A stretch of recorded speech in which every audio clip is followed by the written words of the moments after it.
I'm waiting for the recording to be start. Okay, now the recording had started. So very good afternoon to all the dear students present in our class. So जैसा कि आप लोग doubts काफी Moodle के regarding doubt जो आप लोग के क्लैरिफाई कर दूं, तो ये मूडल पेज है, ये रेडी हो गया है मूडल पेज। इसको दो पार्ट में मैंने डिवाइड कर दिया है। BEEE में आपको दिख रहा होगा AI and DS student and AI and ML student दोनों के लिए। तो यहाँ पर थ्योरी के पार्ट पर जो भी डेटा है वो आपको यहाँ पे दिख रहा है, और जो लैब के पार्ट पर डेटा है वो भी मूडल पे मिल जाएगा। तो थ्योरी के पार्ट पर vision, mission, PO, PEO, PSO ये हमने डिस्कस कर दिया है। इसको आपको रोज रोज देखने की जरूरत नहीं पड़ेगी, लेकिन हमने डिस्कस किया किस तरह से मीट होते हैं, ये हमने क्लास में इनको बताया था। देन सिलेबस की आपको जरूरत पड़ेगी। सिलेबस, लेक्चर प्लान, हम किस तरह से आगे सिलेबस को मूव करेंगे, एक लेक्चर में क्या कंटेंट कवर होगा वो लेक्चर प्लान में कवर होगा। एकेडमिक कैलेंडर हमारे कॉलेज की वेबसाइट पर भी अवेलेबल है, मैंने यहाँ भी डाल दिया, और टाइम टेबल तो ये आपको सेकंड फोल्डर में मिलेगा। रिकॉर्डेड लेक्चर और नोट्स, जो मैं क्लास लेता हूँ उसकी जो रिकॉर्डिंग है और जो मैं उस टाइम पे लिखता हूँ, जो नोट्स बनते हैं, PPT है या PDF है, वो मैं आपके साथ, मैंने आपको एक ड्राइव लिंक पे शेयर किया हुआ है। ये ड्राइव लिंक मैंने आपको व्हाट्सएप ग्रुप पर भी दिया था, वही सेम ड्राइव लिंक यहाँ पर है। तो आप कभी भी इस पे जाके क्लिक करेंगे तो आपको जितने रिकॉर्डेड लेक्चर हैं वो लेक्चर वाइज यहाँ पर मिल जाएगा। बुक्स के लिए काफी क्वेरी आ रही थी किस बुक से पढ़ना है, तो बुक वाले लिंक पर जाएंगे तो आपको 4 या 5 बुक्स मिल जाएंगी, स्टैंडर्ड बुक्स, जिसमें आपको PDF कॉपी उनकी दी हुई है। नोट्स के लिए कुछ क्वेश्चंस आए थे, सर हैंड रिटन नोट्स आपने बोला था वो आप कब प्रोवाइड करेंगे, तो यहाँ पर आपके पास हैंड रिटन नोट्स हैं। इसको आप अच्छे से एक्सप्लोर करिए, देखिए, समझिए, जो चीजें यहाँ पे दी गई हैं, कोई डाउट है तो पूछिएगा। उसके बाद अटेंडेंस की बात आती है, तो अटेंडेंस दोनों स्टूडेंट, दोनों क्लास के स्टूडेंट के लिए अवेलेबल है, AI and DS, AI and ML students के लिए। तो आपको अपने पार्ट पे जा करके जिसके लिए आप एलिजिबल हैं आपको मार्क करनी अटेंडेंस। अटेंडेंस का पासवर्ड आप लिख सकते हैं, password is BEEE theory, BEETHEORY theory. The password for the attendance is B3 times E, BEEE theory, THEORY। और all letters जितने भी वर्ड्स ये हैं सारे all caps, all capital, BEEE theory all capital में आपको लिखना है। और ये पासवर्ड आपका थ्रू आउट द सेमेस्टर रहेगा। आपकी अटेंडेंस ओपन कर दी है मैंने। आज जब हमारी क्लास 12 से 1 बजे तक की है तो अटेंडेंस तक ओपन रहेगी। कई बार आप एक क्लास को छोड़ के दूसरे क्लास में एंटर करते हैं और इसी ड्यूरेशन में आपकी क्लास होती है तो आप अटेंडेंस मार्क करना भूल जाते हैं। तो 1 बजे जब क्लास आपकी ओवर होगी, 1 बजे या 1:10 जो भी है, उसके बाद आप 1:30 तक अटेंडेंस को मार्क कर सकते हैं। इसी तरह से जो हमारी मॉर्निंग की क्लास है 10 से 11 बजे वाली क्लास, उसकी अटेंडेंस को मैंने 9:45 से ओपन कर दिया है कि आप 15 मिनट पहले अपनी अटेंडेंस को मार्क कर सकते हैं, क्लास में एंटर कर सकते हैं। उसके बाद आप क्लास को अटेंड करिए और वो आगे भी ओपन रहेगा 11:50 तक। मतलब आपको 30 मिनट्स का टाइम एक्स्ट्रा दिया है अटेंडेंस मार्क करने के लिए, जिससे कि कभी किसी को दिक्कत ना हो। तो ये आपकी थ्योरी क्लास का पासवर्ड है। और लैब का पासवर्ड भी आप लिख सकते हैं। लैब का है BEEE lab, BEEE LAB lab, ये भी सारा कैप्स में है। ये आपको हमेशा इस तरह से पासवर्ड को यूज करके अटेंडेंस को मार्क कर देना है। अटेंडेंस एक बार आप कोई भी एक स्टूडेंट मार्क करके जरा चेक कर ले कि प्रॉपर मार्क हो रही है या नहीं, कोई डाउट, कोई दिक्कत तो नहीं आ रही है? यस सर, हो रही है। यस सर, हो गया, करके देख लिया सर। Okay, very good. तो अब जितने भी न्यू कंटेंट इसमें आते जाएंगे वो इसी मूडल पेज में यहीं पे ऐड ऑन होते जाएंगे। क्विज़ेस, असाइनमेंट और जो कुछ भी चीजें वो सारा यहाँ पे ऐड होता जाएगा। आप इसको आराम से एक पार्ट में देखिएगा, सारा डेटा आपको यहाँ पर मिल जाएगा। तो ये मूडल के पार्ट पे आपको बताना था, वो मैंने अभी बताया। अब आते हैं अपने सब्जेक्ट पर। तो हमें जो सब्जेक्ट हमारा जो है basic electrical and electronics engineering, सामने बेसिक जो कंटेंट सर अटेंडेंस का सर पासवर्ड क्या है? पासवर्ड मैंने अभी बताया था बेटा, BEEE theory, THEORY। Chat box पे कोई भी एक लिख दे स्टूडेंट, आप में से कोई भी लिख दे। सर मोबाइल से कर रहा हूँ, हो नहीं रहा है और सर। इसके बाद हम आगे बढ़ते हैं। नहीं, ये बदलते नहीं रहेगा, ये कॉमन रहेगा। अटेंडेंस ये कॉमन रहेगा, मैं रोज रोज आप लोग को परेशान नहीं करूंगा, ये सेम रहेगा। हो गया मोबाइल से करेंगे तो भी हो जाए, क्लास के बाद आपका टाइम है, आप करके देखिएगा, आपका हो जाएगा। ठीक है, हो गया सर। कोई ऐसी? Yes sir, done sir. तो आप, हाँ, हो जाएगा, बिल्कुल बिल्कुल बिल्कुल होगा, क्योंकि सभी ने हम लोग काफी टाइम से मूडल को यूज कर रहे हैं। कोई नई एक्टिविटी नहीं है कि कॉलेज में हम 3-4 ईयर से मूडल यूज कर रहे हैं और सक्सेसफुली चल रहा है। तो कभी कभी कोई टेक्निकल प्रॉब्लम आती है, अदरवाइज ऐसा कोई इशू नहीं होता है। तो ये तो है हमारा मूडल पेज के बारे में। इसको आपको कोई डाउट है तो आप फ्रीली पूछ सकते हैं, व्हाट्सएप कर सकते हैं। अब आते हैं कंटेंट की बात। तो basic electrical and electronics engineering का यूनिट 1 हमने कल से स्टार्ट किया था, जिसका ब्रीफ इंट्रोडक्शन दिया था। यहाँ पर हमारे पास यूनिट 1 में जो कंटेंट है वो है सप्लाई सिस्टम, मतलब हमारा सिलेबस का जो कंटेंट स्टार्ट होता है सप्लाई सिस्टम में। इसमें एसी और डीसी दो तरह के सप्लाई सिस्टम है। इसकी बेसिक टर्मिनोलॉजी को हमने कल कुछ रिवीजन किया, कुछ नई चीजों को सीखा। आज स्टार्ट करते हैं कंटेंट अपना यूनिट 1 का, और इसको स्टार्ट करेंगे उस पार्ट से जहां से आप लोग की अंडरस्टैंडिंग पहले से डेवलप है। थोड़ा सा हम मैथ एनालिसिस से स्टार्ट करते हैं। What is the math analysis? Math analysis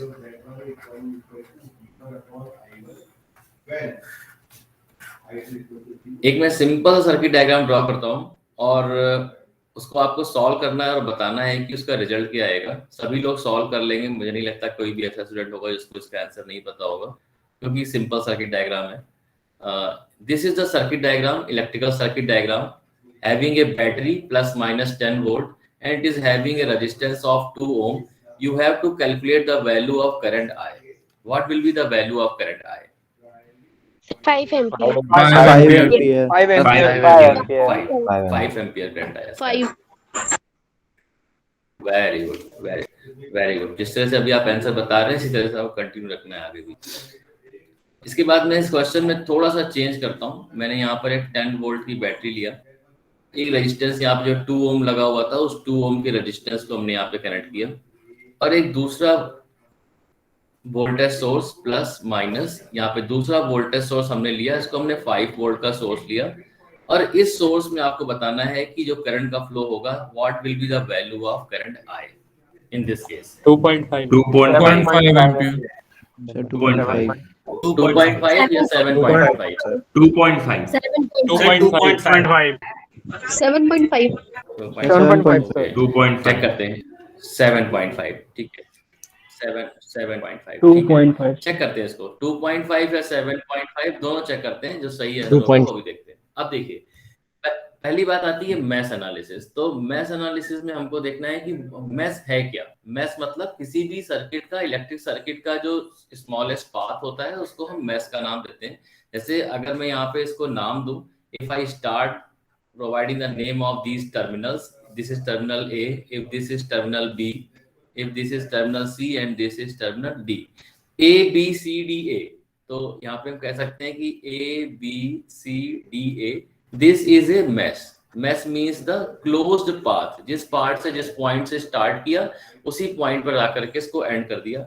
इस mesh को इसको हम लूप का नाम भी दे सकते हैं। जो A B C D A है, this is a mesh as well as it is a loop। But there is a difference between the loop and mesh, जो आगे कुछ न्यूमेरिकल करेंगे वहां पर हम इसको डिस्कस करेंगे। इसी तरह से अगर मैं सेकंड सर्किट की बात करूं, यहाँ पर भी नाम मैं देता हूं A B C D A। यहाँ पर भी A B C D A एक मेश है एज वेल एज वो एक लूप की तरह वर्क करेगा। मतलब किसी भी नए एलिमेंट के ऐड होने जाने से मेश की प्रॉपर्टी में चेंज नहीं होता है। मेश या लूप का मतलब ये है कि क्लोज पाथ, और करंट हमेशा क्लोज पाथ में ही फ्लो करेगा, कभी भी ओपन सर्किट में करंट का फ्लो नहीं होता है। तो हम सबसे पहले हम मैथ एनालिसिस की क्योंकि बात कर रहे हैं तो इसकी इक्वेशन लिखते हैं। जब कभी भी आपके पेपर में क्वेश्चन आएगा या आपसे पूछा जाएगा या कभी डिस्कशन होगा मैथ एनालिसिस, तो आपको हमेशा मैथ में एक करंट को अज्यूम करना है। कैसे अज्यूम करना है बताता हूँ। इन्होंने कहा कि यहाँ पर जो आई करंट फ्लो कर रहा है उस आई करंट के बारे में बताइए। तो थोड़ी देर के लिए हम भूल जाते हैं कि इन्होंने कोई करंट के बारे में यहाँ पर कहा हुआ है, इसको मैंने यहाँ से इरेज कर दिया। सर्किट कंप्लीट कर लेते हैं। सर्किट कुछ इस तरह से। अब हमें क्या करना होगा, हमें इस वाले केस में जब इक्वेशन लिखनी होगी मैथ की इक्वेशन, तो हम कैसे लिखेंगे। आपने एक मैथ लिया और इस मैथ में क्लॉकवाइज डायरेक्शन में हमने एक ओरिएंटेशन अज्यूम किया और कहा कि इस करंट की जो वैल्यू होगी वो आई करंट होगी। आप इसको क्लॉकवाइज भी ले सकते हैं, एंटी क्लॉकवाइज भी ले सकते हैं। It is totally your choice. मैं हमेशा क्लॉकवाइज लेकर के चलता हूँ। तो मैंने क्लॉकवाइज ओरिएंटेशन लिया। फॉर एग्जांपल ए से स्टार्ट हुआ और आकर के वो ए पर ही एंड होगा, और करंट क्या हो रही, करंट जो है वो आई एम्पियर करंट हो रहा है। अब मैं इक्वेशन लिखना स्टार्ट करता हूँ। मान लीजिए इस वाले पॉइंट से, डी वाले पॉइंट से स्टार्ट करता हूँ, ठीक है। तो सब हम डी वाले पॉइंट से स्टार्ट करेंगे तो पहली जो ब्रांच मिली डी टू ए जब मूव करेंगे तो हमको बैटरी मिलता है। तो बैटरी के केस में आपको ये समझना है कि बैटरी के जिस टर्मिनल से करंट आउटवर्ड आ रहा है, हमें बैटरी का वही साइन कंसीडर करना है। If current is coming outward from the positive terminal of the battery, तो हम क्या लेंगे, पॉजिटिव वोल्टेज लेंगे। If current is coming from the negative terminal of the battery, मान लीजिए बैटरी ऐसे लगी हुई है, माइनस है और ये प्लस है, and current is flowing in this particular direction, then current is coming outward from the negative terminal of the battery, then we will consider it as a minus V। ये आपको थोड़ा सा as a rule याद रखना पड़ेगा। तो यहाँ पे हमने इस तरह से इस रूल को फॉलो करना है। अब हमने इसमें क्लॉकवाइज ओरिएंटेशन लिया, डी वाले पॉइंट से मूव करना स्टार्ट किया। डी से जब ए की ओर गए, कहता है जब डी से ए की ओर जब मूवमेंट ले रहे थे तो बैटरी के जिस टर्मिनल से बाहर की ओर आ रहे थे वो पॉजिटिव टर्मिनल था, तो पॉजिटिव था तो हमने प्लस साइन लगा दिया, और इस वोल्टेज की जो वैल्यू दी गई थी बैटरी के लिए वो कितना था, 10 वोल्ट, तो हमने क्या लिख दिया इसको +10। उसके बाद कहता है अब हम मूव करके इस वाली ब्रांच में आ गए, डी से ए हो गया, अब ए से बी में मूव करेंगे। जब ए से बी में मूव करेंगे तो कोई एलिमेंट नहीं है, ठीक है, छोड़ देते हैं। उसके बाद बी से सी वाली ब्रांच में आते हैं। When we are moving from B to terminal C, कहता है रास्ते में आपको एक रेजिस्टेंस दिखाई दिया। रेजिस्टेंस कभी भी आपको दिखाई देगा, आपको माइनस साइन लगाना ही लगाना है। रेजिस्टेंस हमेशा वोल्टेज का ड्रॉप प्रोवाइड करता है, तो to represent the drop we will use a minus sign. और रेजिस्टेंस के अक्रॉस वोल्टेज ड्रॉप कितना होता है, V is equal to I into R. Current हमने अज्यूम किया I, और रेजिस्टेंस की वैल्यू कितनी दी हुई थी 2, तो वैल्यू होगी -I इंटू 2। कहता है सी टर्मिनल पे आ गए। अब सी से वापस डी पर आ जाएंगे तो कोई भी एलिमेंट नहीं है, तो डी वाले पॉइंट से स्टार्ट किया था और मूव करके वापस डी वाले पॉइंट पर आ गए। हमें दो ब्रांच में दो एलिमेंट मिले, उनके जो रूल्स थे उनको हमने फॉलो किया, और कहता है कि आपका KVL Kirchhoff voltage law basic या मैथ एनालिसिस बोलता है कि algebraic sum of voltage in a closed path is equal to 0। एक क्लोज पाथ में जितना भी वोल्टेज है वो बैटरी की वजह से हो, रेजिस्टेंस की वजह से हो, जिसकी वजह से हो, उसका अलजेब्रिक सम 0 होगा। अलजेब्रिक सम मींस पॉजिटिव और नेगेटिव वैल्यूज को कंसीडर करते हुए।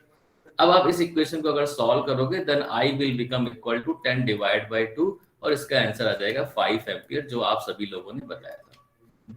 तो कुछ लोगों ने इस क्वेश्चन को जब सॉल्व किया होगा तो डायरेक्टली सॉल्व किया होगा कि 10 वोल्ट का सोर्स है और 2 ओम्स का रेजिस्टेंस है, तो simple Ohm's law is equal to IR, और I की वैल्यू 10 डिवाइड बाय 2, वो वैल्यू 5 आ गई। लेकिन हमें सीखना है कि मैथ एनालिसिस से कैसे इस वैल्यू को अचीव किया जाता है, कैसे फाइंड आउट किया जाता है। तो उस पर्टिकुलर केस में हम इक्वेशन को कैसे लिखते हैं, writing the equation is very important in the case of the math analysis. अब सेकंड नंबर वाले क्वेश्चन में पहले लोगों ने आंसर बताया 2.5, ठीक है, फिर मैंने थोड़ा कंफ्यूजन क्रिएट किया और बोला कि 2.5 या 7.5, तो कुछ लोगों ने बोला 7.5। तो क्या आंसर है उसको भी देख लेते हैं। तो हमने यहाँ पे क्या किया, सबसे पहले हमें जो यहाँ पर ब्रांच की करंट दी गई है उसको यहाँ से हटाए थे, हमें इससे कोई मतलब नहीं है। हमने अपना क्लॉकवाइज एक ओरिएंटेशन अज्यूम किया, जो मैथ एनालिसिस का पहला स्टेप है। इसमें हमने एक करंट को अज्यूम किया, एक करंट I है, किसी भी टर्मिनल से स्टार्ट कर सकते हैं। पहले हमने डी से स्टार्ट किया था, मान लीजिए अब की बार हम ए से स्टार्ट कर रहे हैं। ए से स्टार्ट करेंगे तो क्लॉकवाइज मूव करके वापस हमें ए पे आना होगा। अब ए से मूव करना स्टार्ट किया और ए से बी पर आते हैं।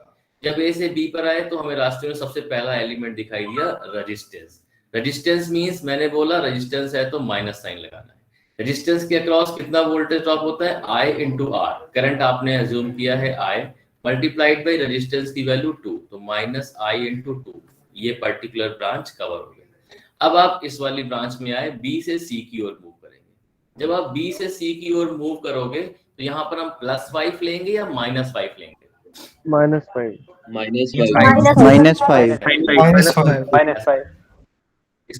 -5 वेरी गुड।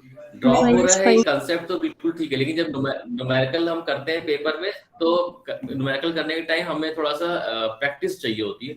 तो प्रैक्टिस ये बोलती है कि प्लस और माइनस, जो थोड़ी देर पहले मैंने कहा था, ये 5 बोला, आपको कुछ सोचना नहीं है। आपने कहा कि जब मूवमेंट ले रहे हैं या हमने डायरेक्शन जो सिलेक्ट किया है वो डायरेक्शन इस पर्टिकुलर ब्रांच में डाउनवर्ड डायरेक्शन है, और जब डाउनवर्ड डायरेक्शन में मूव करेंगे then it is coming outward from the negative terminal. जब आप बैटरी से बाहर की ओर जा रहे हैं तब जो टर्मिनल का जो साइन है उस साइन को हम कंसीडर करते हैं। तो माइनस था तो हमें क्या लिख दिया माइनस, और वैल्यू कितनी थी 5, तो वैल्यू लिख दी इसकी 5। इस वाले पॉइंट पर आ गए।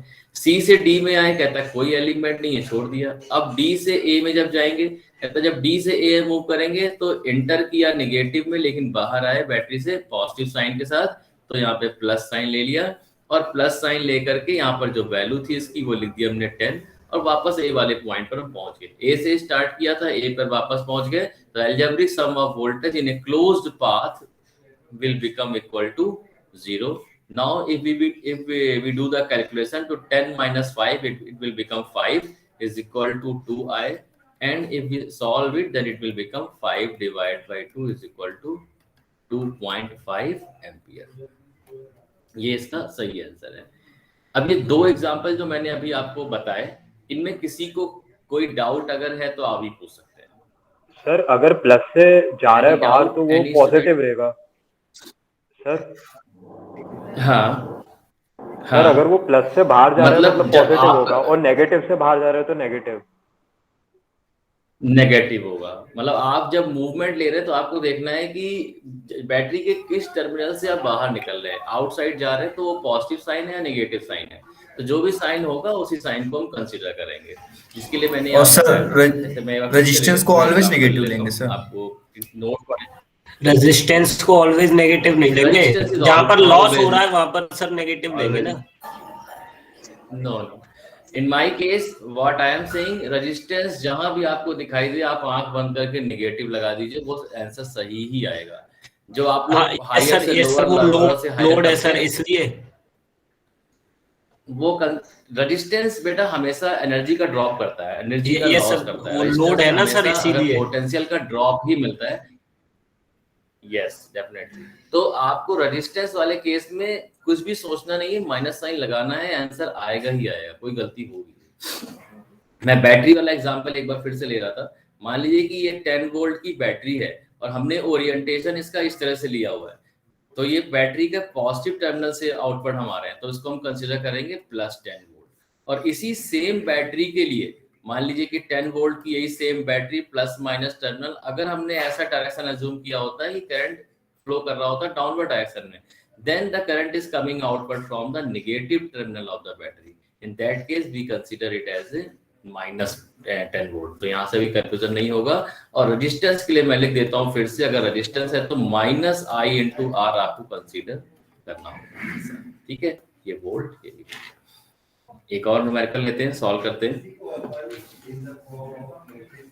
एक न्यूमेरिकल मैं आपको दे रहा हूँ, इसके लिए आपको मैथ्स की इक्वेशन लिख करके मुझे बताना होगा। अब की बार मैं सिंबल चेंज करता हूँ, कल मैंने सिंबल्स बताए थे, तो ये भी बैटरी का ही सिंबल है। Again I am considering it as 10 volt and here I am taking a resistance and the resistance is given here, one more resistance is given here, then one resistance is connected here like this. This is the circuit. Okay, तो यहाँ पर मैं एक battery और लगा देता हूँ इस तरह से। This is also a battery. This is positive and this is negative. This is 5 volt battery. This resistance is 2 ohm, 3 ohm, 4 ohms, 5 ohm, 6 ohm and 7 ohm. अब आपको यहाँ पर मैथ एनालिसिस की हेल्प से मैथ की इक्वेशन लिखनी है। You are required to write the mesh equation for this circuit. क्या लिख लेंगे आप लोग? Yes sir. Yes, sir. Yes, sir, try. जिनको लगता है वो लिख लें। यस, 2 मैथ्स हैं तो 2 इक्वेशन बनेंगे। कोशिश करिए, सोचिए, मैं आपको 2 मिनट का टाइम दे रहा हूँ, गलत सही जो भी होगा फिर मैं आपको बताता हूँ कैसे करना होगा। पूरा क्वेश्चन सॉल्व करेंगे।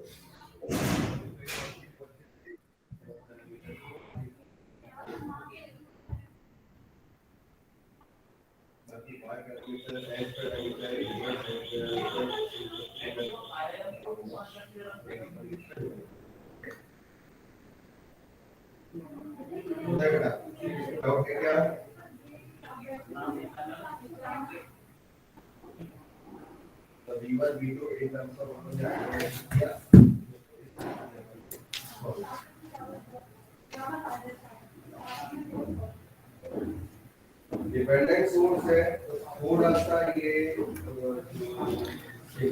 ओके, तो मैं डिस्कस करता हूँ न्यूमेरिकल को। अभी देखिए, लास्ट टाइम जो न्यूमेरिकल दिया था, जो लास्ट न्यूमेरिकल नंबर 1 और 2 थे, और जो थर्ड है, इसमें डिफरेंस क्या है। अब आपको यहाँ पर सर्किट डायग्राम थोड़ा सा कॉम्प्लेक्स हो गया है, तो पहले समझते हैं इसकी कॉम्प्लेक्सिटी को और उसके बाद इसकी इक्वेशन को लिखना हम स्टार्ट करेंगे। इस वाले सर्किट डायग्राम में आपके पास दो मैश हैं, you are having the two meshes in this circuit diagram, और नंबर ऑफ लूप यहाँ पर 3 है, तो मैं यहाँ लिख देता हूँ we are having the mesh, number of mesh 2 and number of loops are 3। ये 2 और 3 क्यों है इसको डिस्कस करते हैं, पहले इक्वेशन लिखते हैं। मैश 2 कैसे हैं, अगर मैं इसको नाम दूं, यहां से लिखता हूं A, this one is B, this is C, D and F। ये हमारे पास हमने नाम दे दिए टर्मिनल्स के। तो अगर मैं मैश 1 की बात करता हूं, what is mesh number 1? Mesh number 1 is A, B,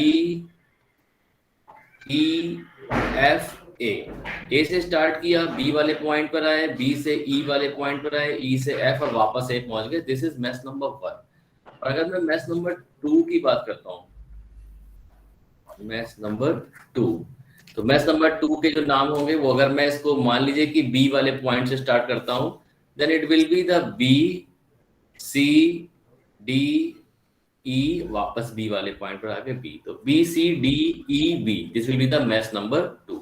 So we are having the two mesh in this circuit diagram, so we need to write the two equations for each two meshes. कैसे लिखेंगे? कहता है इस equation को लिखने के लिए आपके पास अगर दो मैश हैं तो आपको दो अलग अलग ओरिएंटेशन यहाँ पर सिलेक्ट करने पड़ेंगे। कैसे? मैश नंबर 1 में आप बोलोगे कि आपने कहा कि क्लॉकवाइज डायरेक्शन में करंट फ्लो कर रहा है, इसको हमने नाम दे दिया I1 करंट, और मैश नंबर 2 में क्लॉकवाइज एक करंट फ्लो कर रहा है और इसको हमने नाम क्या दे दिया, I2 करंट। तो जितने मैश उतनी करंट और उतनी ही इक्वेशन। तो I1 और I2 हमने दो अलग मैश थे, दो इक्वेशन हमने दो हमने करंट अज्यूम कर लिया, I1 और I2। यहाँ तक किसी को डाउट तो नहीं? No sir. Sir I2 anti clockwise हो सकता है, ले सकते हैं? बिल्कुल हो सकता है, I2 एंटी क्लॉकवाइज हो सकता है, I1 एंटी क्लॉकवाइज हो सकता है, जैसे आप चाहें वैसे हो सकता है। कंसेप्चुअली मैं हमेशा क्लॉकवाइज लेके सॉल्व करता हूँ। मैं कंसेप्ट आपको बता रहा हूँ, उस कंसेप्ट के बाद आप अपने प्रैक्टिस में, अपने क्लास के बाद आप एंटी क्लॉकवाइज लेके सॉल्व करिएगा। दोनों को एंटी क्लॉकवाइज, एक को क्लॉकवाइज, एक को एंटी क्लॉकवाइज, चाहे जैसे सॉल्व करिएगा, आंसर एक ही आएगा। और अगर नहीं आता है तो आप मुझे बताएंगे, मैं उसको करेक्शन करूंगा क्यों नहीं आ रहा है। कंसेप्ट ये है, मैंने क्लॉकवाइज लिया, ठीक है। अब मैश नंबर 1 से हमने स्टार्ट करते हैं, पहले देखते हैं मैश नंबर 1 की इक्वेशन। थर्ड मैश क्यों नहीं होगा? Mesh number 1 A B E F A B E F। Yes yes sir अगर इक्वेशन, यस सर एक अगर क्लॉकवाइज है तो दूसरा भी क्लॉकवाइज होगा, कि एक क्लॉकवाइज है तो दूसरा एंटी क्लॉकवाइज ले सकते हैं? आपकी बेटा आपकी वॉइस क्लियर नहीं हुई।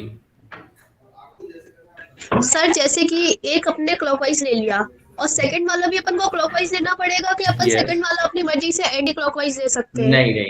नहीं। ओरिएंटेशन जो आपका क्वेश्चन ये है कि अगर हमने फर्स्ट को एंटी क्लॉकवाइज ले लिया, तो सेकंड को भी एंटी क्लॉकवाइज लेना होगा। ऐसा कोई रूल नहीं है कि आप कहीं से भी कहीं, कोई बाउंड नहीं है कि आपको क्लॉकवाइज ही सारे लेने हैं, सारे एंटी क्लॉकवाइज लेने हैं। ओरिएंटेशन सिलेक्ट करने में you are free to choose any orientation. आपने पहले को क्लॉक लिया, सेकंड को क्लॉक लिया, फर्स्ट वाले को आपने एंटी क्लॉक लिया, सेकंड को एंटी क्लॉक लिया, फर्स्ट को क्लॉक लेके सेकंड को एंटी क्लॉक ले लिया, वो भी सही है। फर्स्ट को एंटी क्लॉक लेके सेकंड वाले को क्लॉकवाइज दे लिया, वो भी सही है। ओरिएंटेशन लेने में कोई दिक्कत नहीं, आप जैसा चाहें वैसा कर सकते हैं, यू आर फ्री। हम एक ही क्वेश्चन को हर तरह से सॉल्व करेंगे, सेम आंसर आएगा, उसमें कोई दिक्कत नहीं आएगी। उसके बाद जो दूसरा क्वेश्चन अभी एक आया था वो ये था कि हमने दो मैच को कंसीडर करें, यहाँ पर 3 भी हो सकते हैं, तो थर्ड हमने कंसीडर क्यों नहीं किया है वो मैं अभी आपको बताऊंगा। पहले इस इक्वेशन को देखते हैं, मेन फोकस है हमारा इक्वेशन लिखने पे, तो इक्वेशन लिखने पे हम प्रैक्टिस कर रहे हैं। तो हमने ए वाले पॉइंट से इसको स्टार्ट किया इक्वेशन लिखना, ए से बी पर आएंगे, बी से ई पर आएंगे, ई से एफ पे, बस ए पर आएंगे, क्योंकि हमारा match number 1 A B E F A है। तो यहाँ से स्टार्ट करते हैं। अब क्लॉकवाइज ओरिएंटेशन है, यहाँ पे आपने मूव किया, पहले यहाँ पर आए, सबसे पहले आपको क्या दिखाई दिया, एक रेजिस्टेंस दिखाई दिया। लेट मी चेक कोई मीटिंग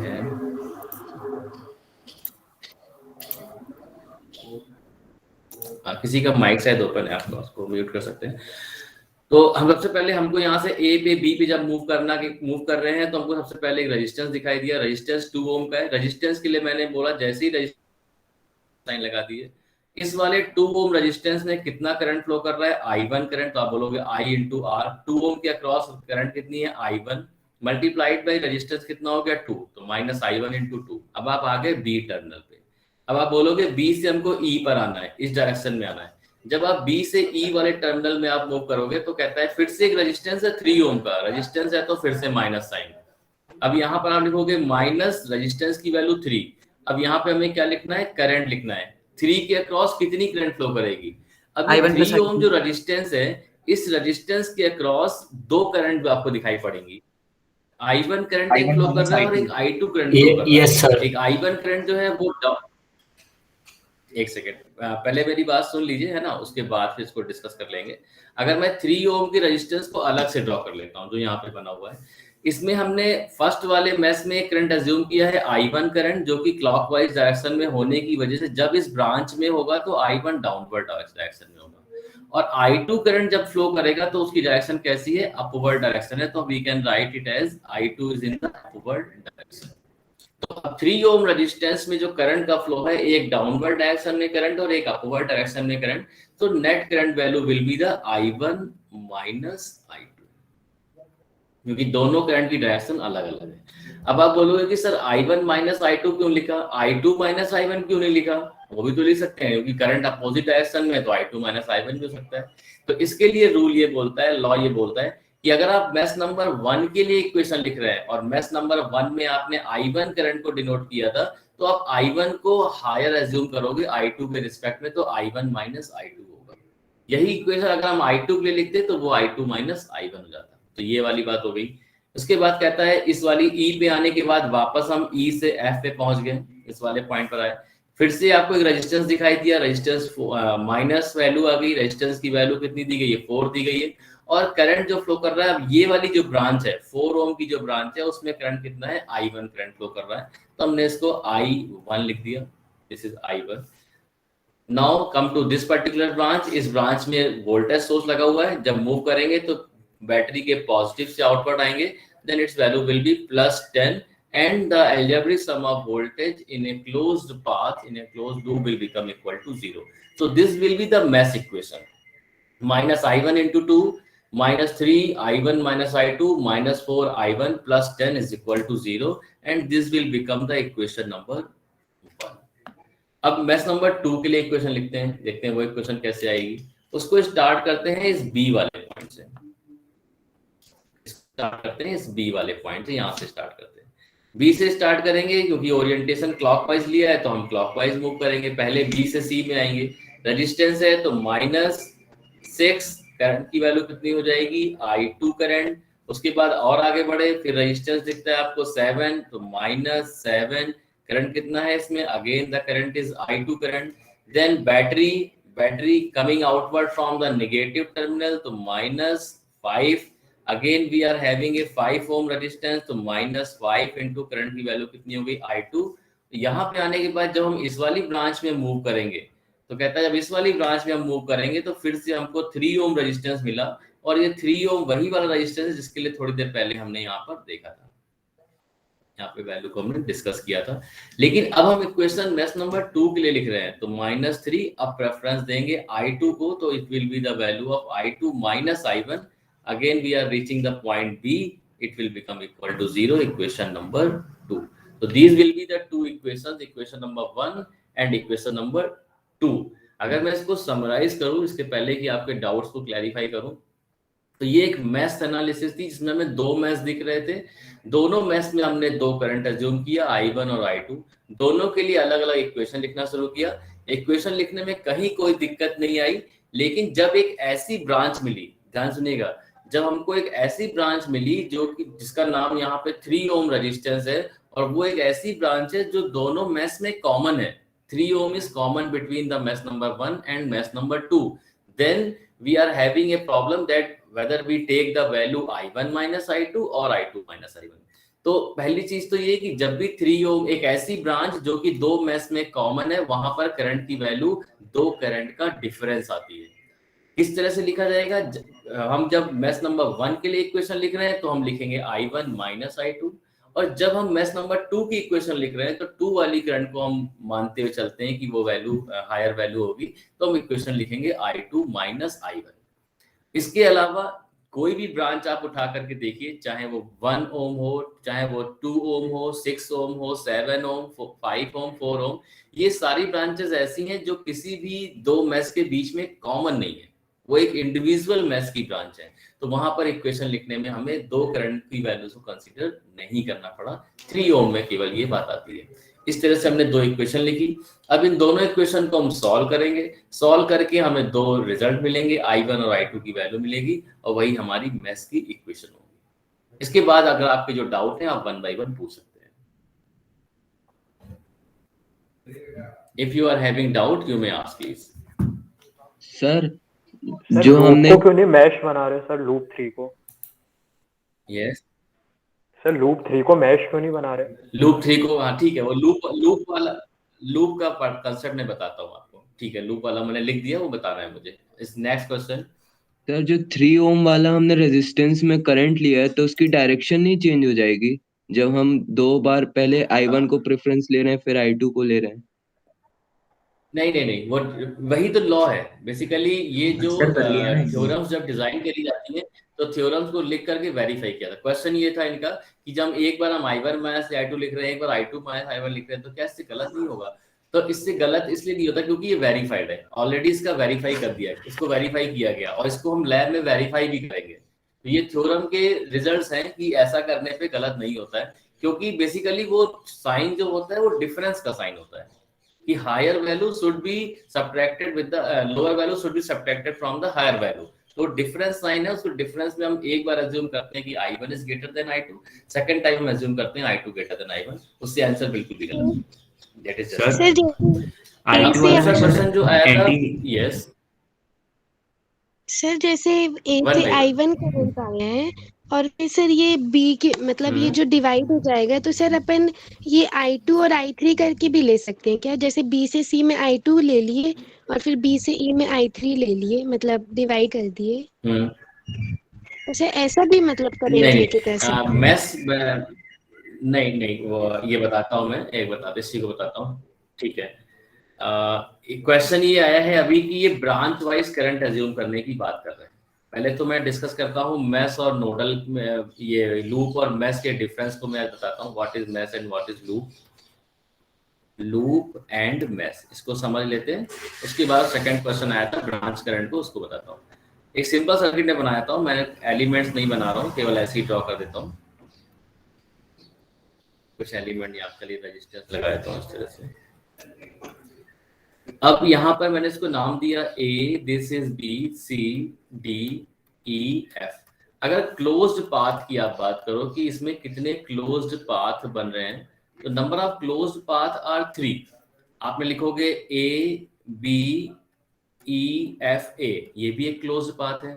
सेकंड क्लोज्ड पाथ अगर मैं B से स्टार्ट करता हूँ, B, C, D, E and B, this is also A closed path. And third close path अगर मैं यहाँ से A से स्टार्ट करूं और आउटर बाउंड्री पे मूव करूं, A, B, C, D, E, F, A, ये क्लोज पाथ हो जाएगा। A, B, C, D, E, F, A, this is also A close path. यहाँ तक मेरे ख्याल से कोई डाउट नहीं होगा और ये आपने 12th में जरूर पढ़ा होगा, ठीक है? Yes sir. तो जब हम क्लोज पाथ की बात, हाँ इसी पार्ट को लेकर के ही क्वेश्चन था, मैं समझ गया। अब मैं यहाँ पे आपके क्वेश्चन को क्लैरिफाई करता हूँ। ये जो क्लोज पाथ है A, B, E, F, A, this is a mesh, this is also a loop, mesh and loop. अगर मैं सेकेंड क्लोज पाथ की बात करूं B, C, D, E, B, this is a mesh, this is also a loop, कोई doubt नहीं है। लेकिन third वाले की बात करूं जो आउटर बाउंड्री को कवर करता है A, B, C, D, E, F, A, ये केवल और केवल एक लूप है, ये मैश नहीं हो सकता है, this is not a mesh. तो इस सर्किट डायग्राम में नंबर ऑफ मैश हो गए 3, सॉरी नंबर ऑफ लूप हो गए 3, नंबर ऑफ मैश हो गए 2। ये हो गया फर्स्ट मैश, ये second mesh, loop 1, loop 2 and this is loop number 3। ऐसा क्या डेफिनेशन है? मैश और लूप में यही डेफिनेशन है कि यही डिफरेंस है कि मैश सर्किट का वो पार्ट होता है जो सबसे क्लोजेस्ट पार्ट होता है, सबसे छोटी यूनिट होती है, स्मॉलेस्ट यूनिट होती है मैश, और मैश के अंदर कोई दूसरा इलेक्ट्रिकल एलिमेंट नहीं होगा। जब आपने ए से मूव किया, बी पे आए, ई पर आए, यहाँ पर मूव करके वापस ए पे आए, तो इनर सर्किट के इनसाइड आपको कोई भी इलेक्ट्रिकल एलिमेंट कनेक्टेड नहीं दिखाई देगा। बी से मूव करके सी डी ई वापस आप बी पर आए तो यहाँ पर कोई भी इनसाइड में कोई दूसरा इलेक्ट्रिकल कंपोनेंट दिखाई नहीं देगा। This is also a smallest unit and there is no any other electrical component connected inside this particular close path and this close path will be considered as a mesh. और loop की definition क्या है? Loop तो बोलता है कि कोई भी क्लोज्ड पाथ होगा तो वो लूप होगा। तो कोई भी क्लोज पाथ का मतलब फर्स्ट वाला जो मैश था ये भी क्लोज पाथ था, ये भी लूप हो गया। सेकंड वाला मैश था वो भी क्लोज पाथ था, वो भी लूप हो गया। जब हमने आउटर बाउंड्री पे मूव करना स्टार्ट किया तो लूप कहता है कि बेटा पूरी बात सुनिए, जब हमने आउटर बाउंड्री पे मूव किया तो कहता है कि यहाँ पर क्लोज पाथ मिला, ए से स्टार्ट किया वापस आकर के ए पे एंड किया, ये लूप तो बोलता है कि मैं लूप हूँ क्योंकि मैं क्लोज पाथ मिल गया। लेकिन मैश बोलता है कि मैं ये मैश नहीं हो सकता क्योंकि जब ए से मूव करके वापस ए पर आए तो यहाँ पर हमें बीच में एक रेजिस्टेंस दिखाई दिया और ये स्मॉलेस्ट यूनिट का पार्ट भी नहीं था। तो this will not be consider as a mesh but this will be the loop. और हमारा जो थ्योरम है, हमारा जो सिलेबस है एनालिसिस, और जब हम मैश एनालिसिस की बात करते हैं तो we will consider only mesh, we can not consider loop. And in this circuit diagram, there are only two meshes. That's why we have considered the two mesh, mesh number 1, mesh number 2. हमने loop वाले part को consider नहीं किया। I think the thing will be okay to all of you. हाँ, आप पूछिए। Yes sir. Sir आपने mash का बताया Yes. कि और कोई इलेक्ट्रिकल कंपोनेंट नहीं रहेगा उसमें, उसका मतलब सर? Yes. सर आपने बताया कि मैश में और कोई इलेक्ट्रिकल कंपोनेंट नहीं रहेगा उसका सर जैसे उसका मतलब ऐसे ये है कि मान लीजिए कि मैं यहाँ पर एक कंपोनेंट ड्रॉ कर दूं। अभी मैं बोल रहा हूँ कि ए बी ई एफ और ए, यहाँ पर जब आपने मूव किया तो आपने कहा कि ये मैश है। अगर मैं यहाँ पर एक बैटरी लगा दूं इस तरह से, बैटरी लगाते ही ए बी ई एफ ए, अब ये मैश नहीं हो सकता। अब मैश क्या हो जाएगा? ए बी, बी के बाद एफ और ए, अब ये मैश हो जाएगा और ये एक दूसरा मैश हो जाएगा बी ई एफ ए। और ये जो ए बी ई एफ ए जो पहले मैश बोल रहे थे वो अब क्या हो जाएगा? लूप हो जाएगा क्योंकि क्लोज पाथ है तो लूप तो होगा ही होगा, लेकिन अब वो मैश नहीं हो सकता। इसीलिए उसको डिफाइन किया है बुक्स में कि स्मॉलेस्ट यूनिट, सबसे छोटा क्लोज पाथ जो होगा, द स्मॉलेस्ट यूनिट होगी, उसको हम मैश बोलते हैं। Sir yes, next. सर उसमें मतलब अगर अपन 2 रेजिस्टेंस लगा दे तो मैच नहीं होगा वो? कोई तो ब्रांच में कितने? सॉरी सर, आवाज नहीं आ रही है।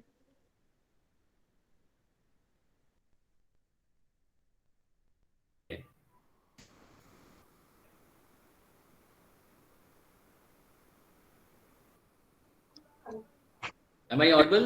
Yes sir. Yes, sir. Yes sir. ठीक, वॉइस क्लियर नहीं आ रही है? अच्छा, तो पहले बताना था ना वॉइस क्लियर नहीं आ रही तो। क्या सर किसी को वॉइस क्लियर नहीं आ रही है? सभी के साथ दिक्कत है? आ रही है सर अभी थोड़ी देर पहले ही सर थोड़ी बहुत प्रॉब्लम आ रही थी, अब तो सही है। ओके, हाँ ठीक है, वो जियो थोड़ा परेशान कर रहा है सर।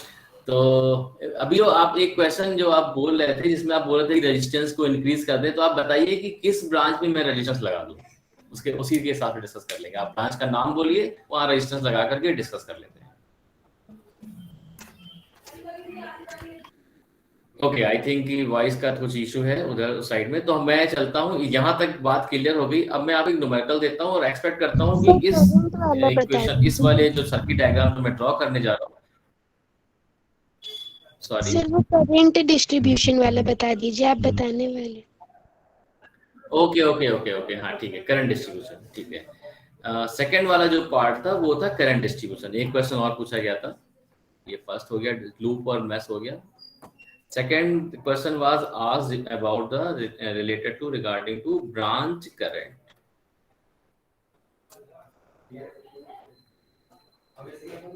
देखिए, अब हमने जो यहाँ पे जो भी सर्किट डायग्राम बनाया, जो भी था, मैं एक ऐसी आर्बिट्रेरी सर्किट डायग्राम ले लेता हूँ जो भी है 2 मैश का।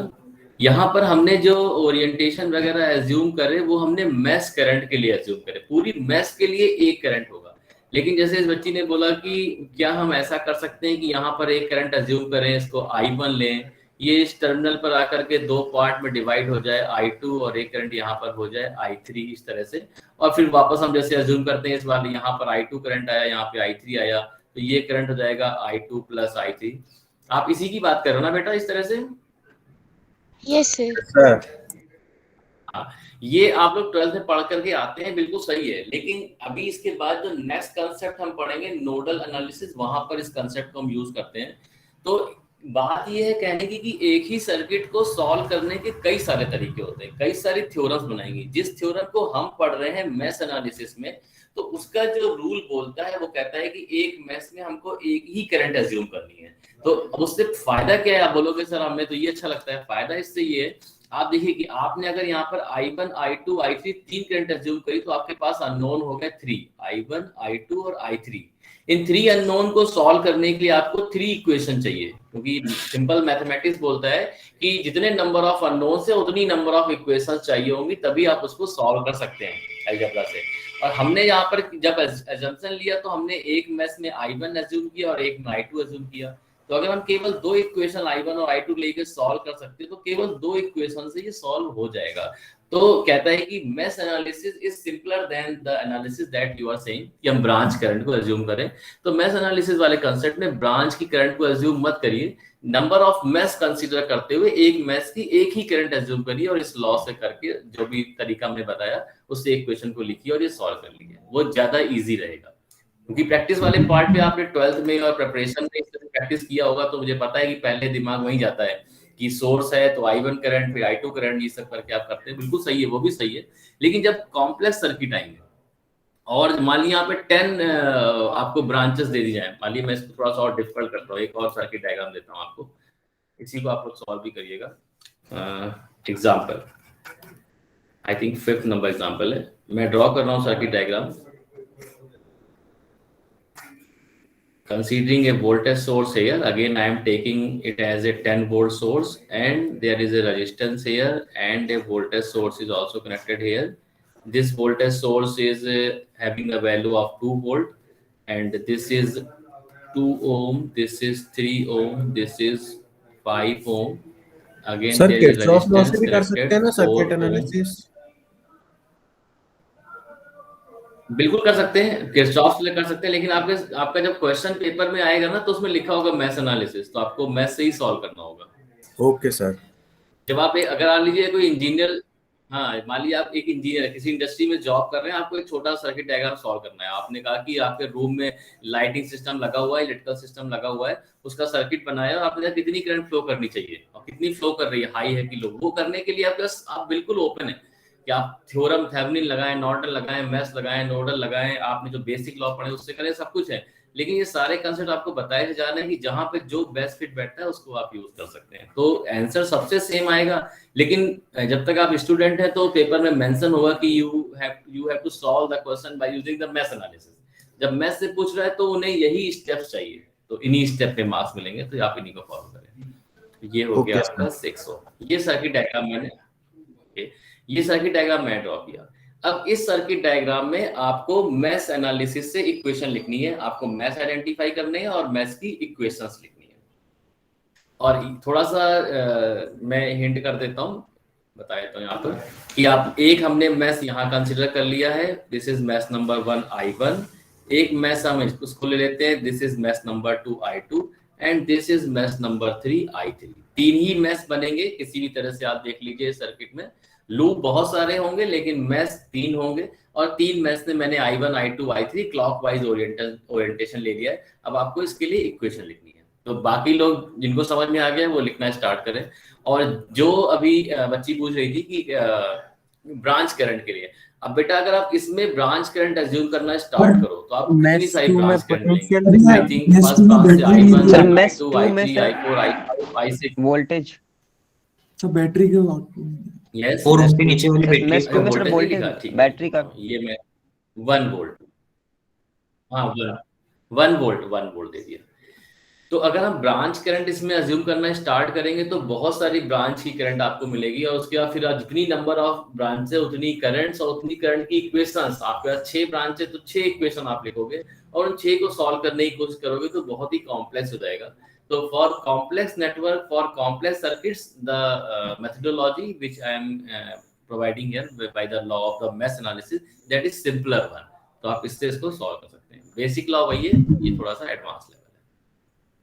Is it okay? Okay, sir. Yes. Okay, sir.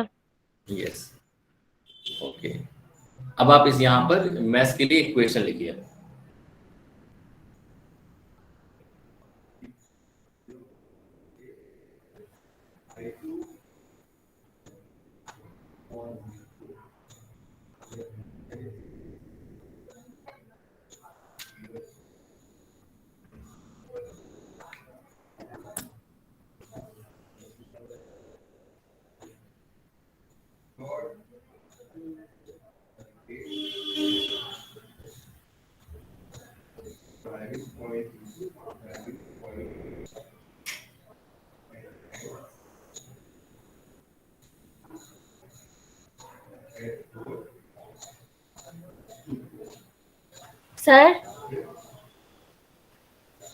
Sir, Yes.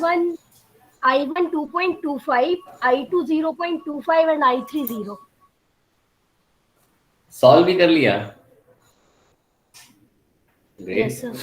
मैं अभी सिर्फ इक्वेशंस लिखने की बात कर रहा था। अभी आप इक्वेशन लिख लीजिए बेटा। हाँ, इक्वेशन लिख लेते हैं, क्योंकि जब आपका पेन पेपर मोड पे जब पेपर होगा तो इक्वेशन पे भी मार्क्स मिलते हैं। अगर ये 5 मार्क्स का क्वेश्चन होगा तो आपको इक्वेशन लिखने के मार्क्स मिलेंगे, तो इक्वेशन जरूर लिखें।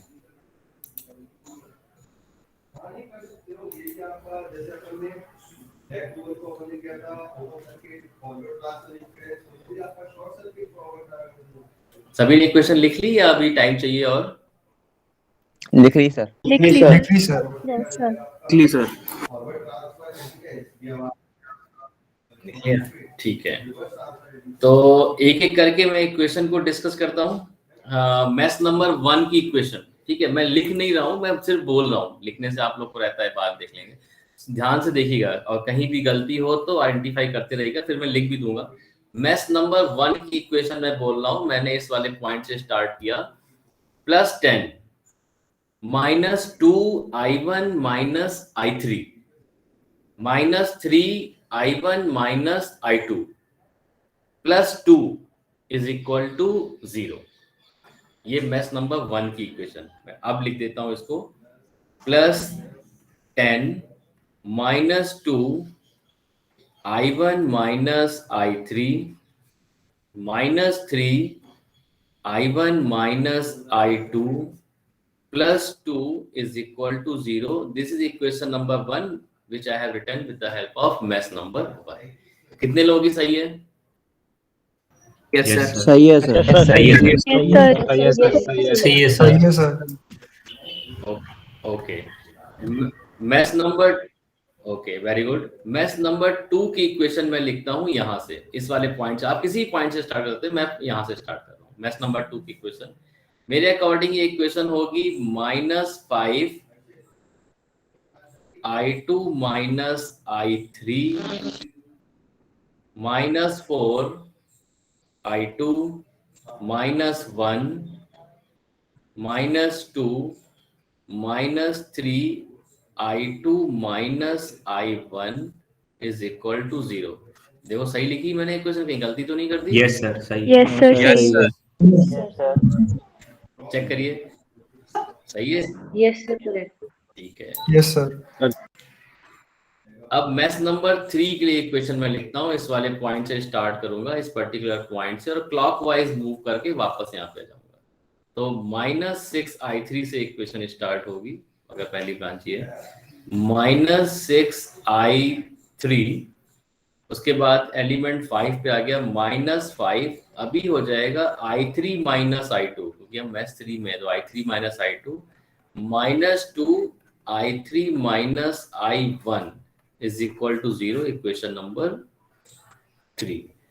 ये 3 इक्वेशन मैं लिखी। अगर मुझसे गलती हो गई हो तो मुझे बता दीजिए, अगर आपसे गलती हो गई तो आप पूछ लीजिए। हाँ बेटा। सर ये क्वेश्चन नंबर सही 2 लिखी थी में ना इक्वेशन मैंने या कुछ गलत कर दिया? सर एक डाउट है। यस जो इक्वेशन नंबर 2 में आपने 2 वोल्ट्स लिखा है बैटरी के लिए, बट हाँ हाँ पूछिए पूछिए पूछिए। वहाँ पे तो 10 वोल्ट वाली बैटरी का भी इम्पैक्ट आ रहा है, तो क्या 2 वोल्ट ही रहेगा या फिर कुछ सब्ट्रैक्शन एडिशन?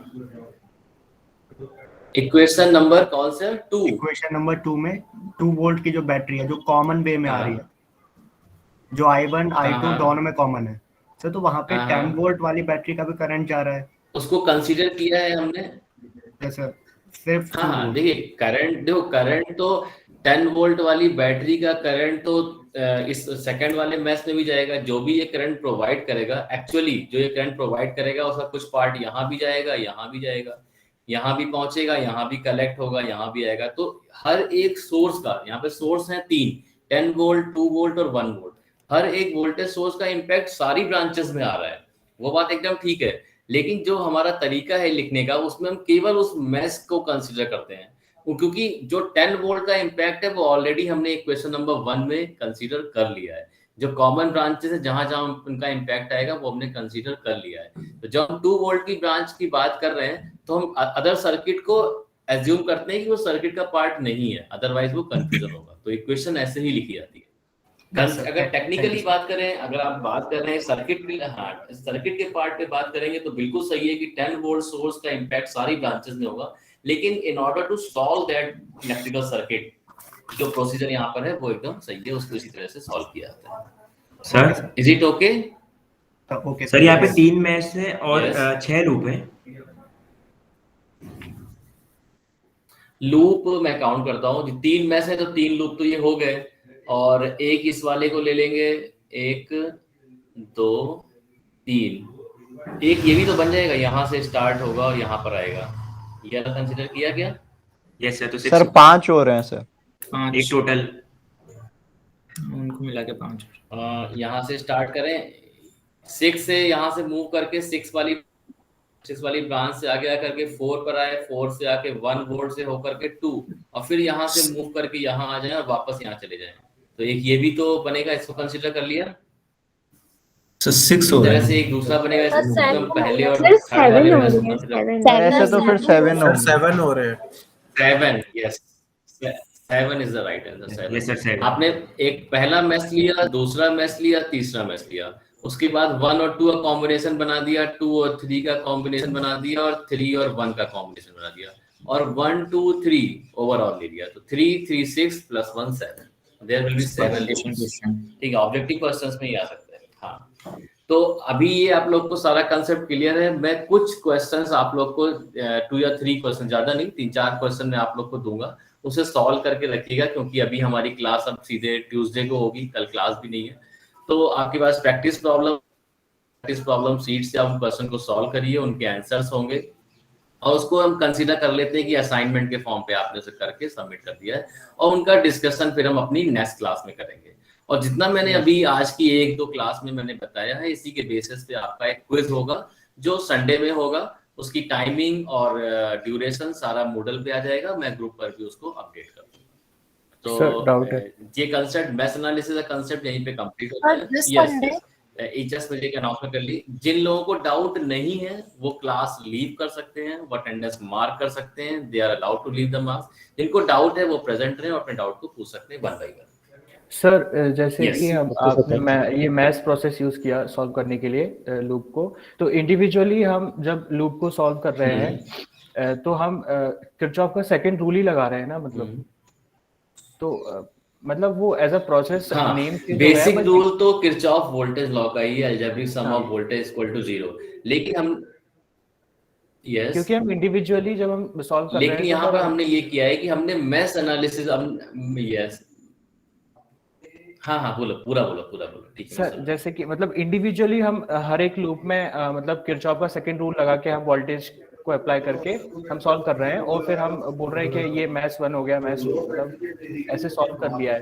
तो सर ऐसा मतलब ये अगर जैसे सिर्फ इसमें जंक्शन है और जंक्शन के अलावा तो ऐसे ब्रांचेस में हम एक इंडिविजुअल ब्रांच को लेके लूप मान के हम सॉल्व कर रहे हैं, तो वो कंसीडर तो वही करा जाएगा ना, बेसिक जी वही करना।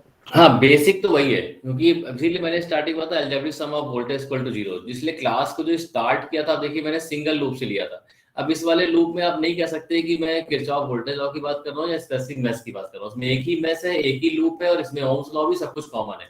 इसके बाद जब कॉम्प्लेक्स सर्किट के पार्ट पर गए तो हमने कहा कि हम मैश को कंसीडर करते हैं, तो उसको मैश एनालिसिस को अप्लाई करने का बेसिक रूल तो अभी भी वही है जो आपका Kirchhoff voltage law, algebraic sum of voltage equal to 0, और जो करंट वोल्टेज का ड्रॉप हो रहा है और का वोल्टेज सोर्स प्रोवाइड कर, बिल्कुल वही बेसिक लॉ है। लेकिन हमने थोड़ा सा उसको इजी गोइंग करने का कि हमने मैश एनालिसिस करेंगे, और जहां से मैश एनालिसिस थोड़ी सी चेंज हो रही थी उस वाले पार्ट को बताया कि डायरेक्शन लेना होगा, मैश में एक करंट लेनी होगी, रेजिस्टेंस के क्रॉस नेगेटिव साइन लेना होगा, इस तरह से उस चीजों को हमने बताया।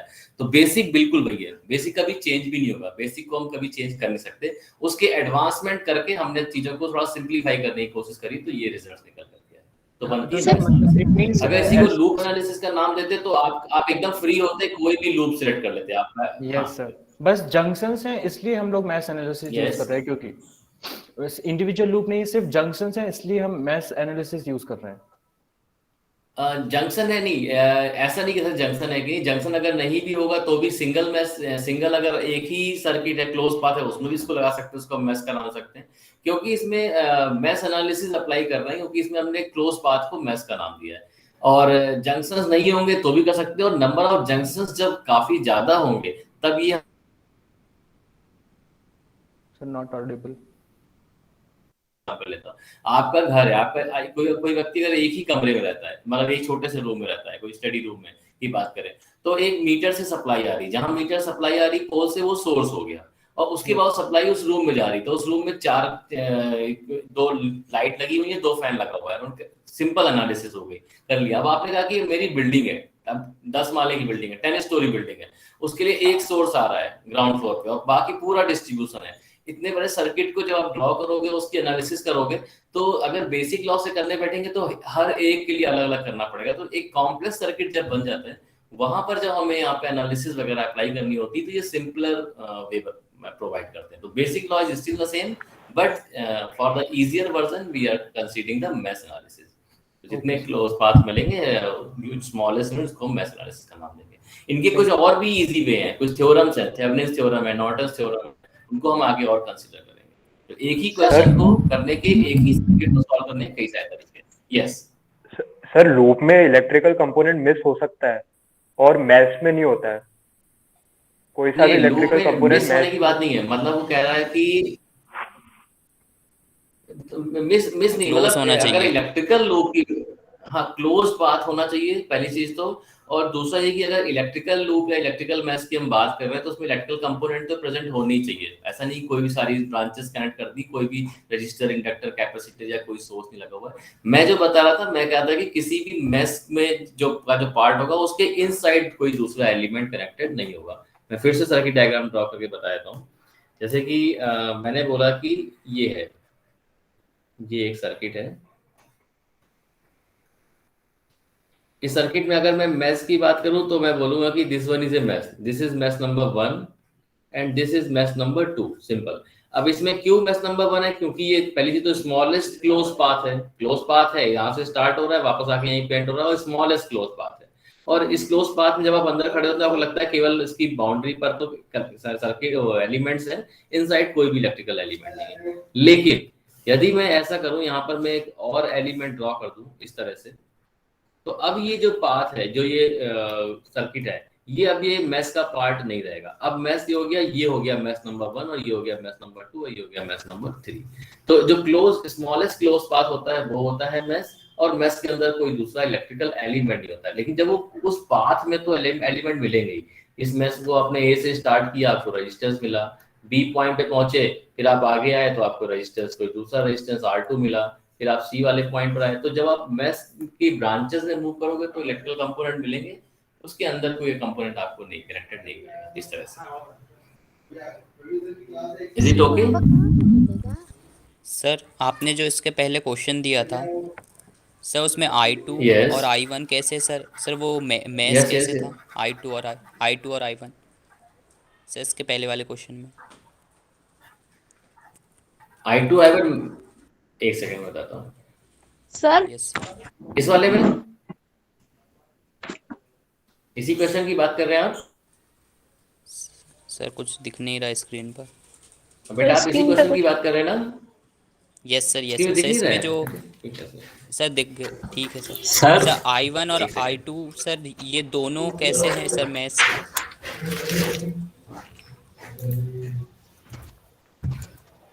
सर दिख रहा है? सर अभी सर- स्क्रीन आ रही है आपके पास? आपको विजिबल है? Yes sir. Yes sir Yes. दिख रही है। दिख रहा है ना? हाँ ठीक है। सर इसमें I1 और I2 वाला आपका जो क्वेश्चन है कि I1 I2 पूरा I3 को हमने कैसे मैच कंसीडर किया है ना? तो Yes, sir. हाँ सर जो I1 है और I2 है सर उसको साथ में मैच कंसीडर कैसे करा है? हाँ सर साथ में मैच कंसीडर नहीं कर सकते। अगर आप चाहते हैं कि हम इस पूरे की पूरी यहाँ से स्टार्ट करें, यहाँ पर आए और यहाँ पर आगे मूव करके जाएं और इस पूरे के पूरे पाथ को हम एक मैच का नाम देते हैं, तो वो मैच नहीं हो सकता, वो एक लूप हो जाएगा। क्योंकि मैच की डेफिनेशन ही यही बोलती है कि जब आप मैच की बाउंड्री पर मूव कर रहे हैं तो इनसाइड कोई भी ब्रांच नहीं होनी चाहिए, कोई एलिमेंट नहीं होना चाहिए। 3 ओम और 2 वोल्ट की बैटरी जो है इस पूरे आउटर पाथ को 2, 5 फिर 4, 1 वापस आकर के 10 वोल्ट, ये एक लूप तो है लेकिन ये मैच कंसीडर नहीं हो सकता है। क्योंकि मैच मतलब smallest close path. Smallest close path को लेंगे तो यहाँ पर फर्स्ट वाला I1 निकल के आया, सेकंड I2 निकल के आया, थर्ड I3। मतलब आप जब कोई सर्किट को देखते हैं तो आपको जो क्लोज पाथ सबसे सिंपल क्लोज पाथ दिखते हैं सबसे पहले आसानी से, वही मैच के नाम होते हैं। इसी यहाँ पर I1 I2 I3 तीन मैच से आप दिख रहे हैं, तो उसको हम लूप ले सकते हैं, उसकी इक्वेशन भी लिख सकते हैं, बिल्कुल गलत नहीं होगी, लेकिन वो मैच इक्वेशन नहीं होगी, वो लूप इक्वेशन होगी, because that is a loop.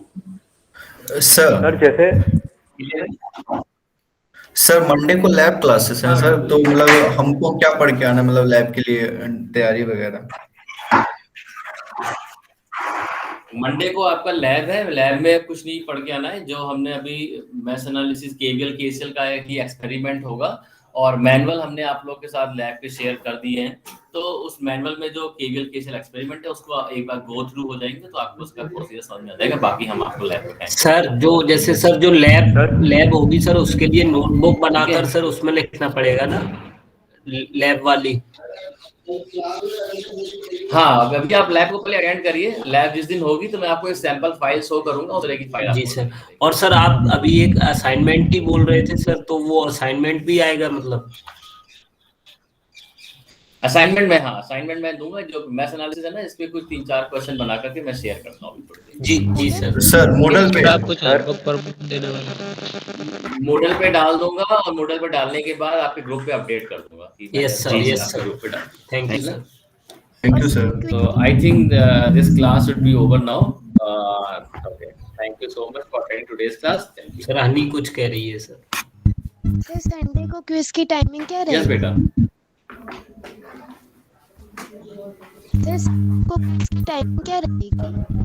बेटा संडे के लिए क्विज की जो टाइमिंग है वो टाइमिंग हम आपको व्हाट्सएप ग्रुप पे बता देंगे। मोस्टली हम क्विज को 3 से 4 आवर्स के लिए ओपन करते हैं। मान लीजिए हमने स्टार्ट किया 2 PM पे स्टार्ट किया तो इवनिंग 6 PM तक वो ओपन रहेगा, लेकिन आप जब उसको अटेम्प्ट करना स्टार्ट करोगे तो आपको मैक्सिमम 15 से 20 मिनट्स ही मिलेंगे सॉल्व करने के लिए। सर कितने क्वेश्चंस 2 बजे करोगे तो 2:20 खत्म हो जाएगी, कोई अगर 2:20 पे स्टार्ट करेगा तो 2:40 पे खत्म हो जाएगी।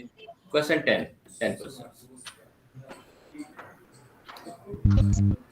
Okay thank you sir. ठीक है, फिर आज के लिए इतना ही रखते हैं। Thank you. Thank you sir. Thank you.